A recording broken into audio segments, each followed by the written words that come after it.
DPRD Ambon desak tindak tegas oknum Satpol PP diduga lakukan pelecehan seksual.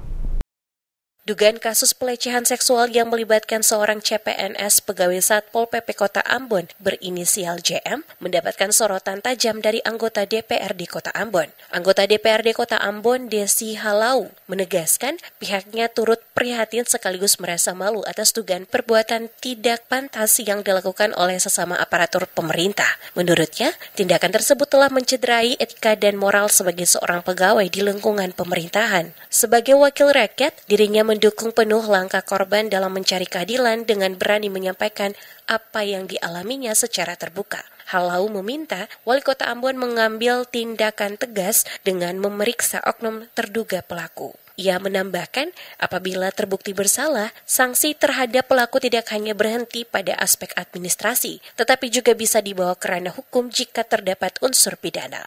DPRD pun mendorong agar korban mendapat pendampingan dalam membuat laporan ke pihak kepolisian. Ya, sebagai seorang perempuan yang memang benar-benar beta turut berbela rasa dengan apa yang dia rasakan gitu.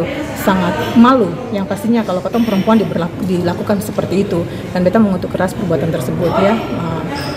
Sementara itu, PLT Sekretaris Kota Ambon, Robi Sapulete, mengungkapkan bahwa pihaknya telah mengambil langkah awal dengan menerbitkan surat pemeriksaan melalui BKPSDM terhadap terduga pelaku berinisial NW.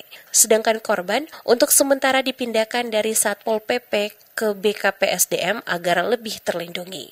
Terkait kemungkinan sanksi pemecatan terhadap NW, Sapulete menjelaskan hal itu dimungkinkan jika hal pemeriksaan internal membuktikan adanya pelanggaran berat sesuai aturan yang berlaku. Jadi langkah yang diambil adalah saya sudah menandatangani surat untuk yang bersangkutan oleh BKPSDM dengan pemeriksaan. Jadi berita acara pemeriksaan. Yang pertama, sesuai dengan aturan yang berlaku. Kemudian dari si korban tersendiri, untuk menghindari traumatik daripada yang bersangkutan maupun karena kalau dia ada di sana di Satpol PP itu dia trauma psikologinya, maka kami untuk sementara menarik dia dari Satuan Polisi Pamung Praja untuk ada dan bertempat sementara di KPSDM Kota Ambon. Ya, sementara proses terhadap berlaku tetap kita laksanakan sesuai dengan aturan. Diketahui sebelumnya, kasus ini mencuat setelah JM menyampaikan langsung pengakuannya kepada Wali Kota Ambon dalam acara Wali Kota Jumpa Rakyat atau Wajar di Balai Kota Ambon pada Jumat 19 September 2025. Pengakuan tersebut kemudian tersebar luas melalui media sosial dan memicu perhatian publik. JM mengaku dilecehkan oleh seniornya di lingkungan kantor Satpol PP Kota Ambon pada 8 September 2025 lalu.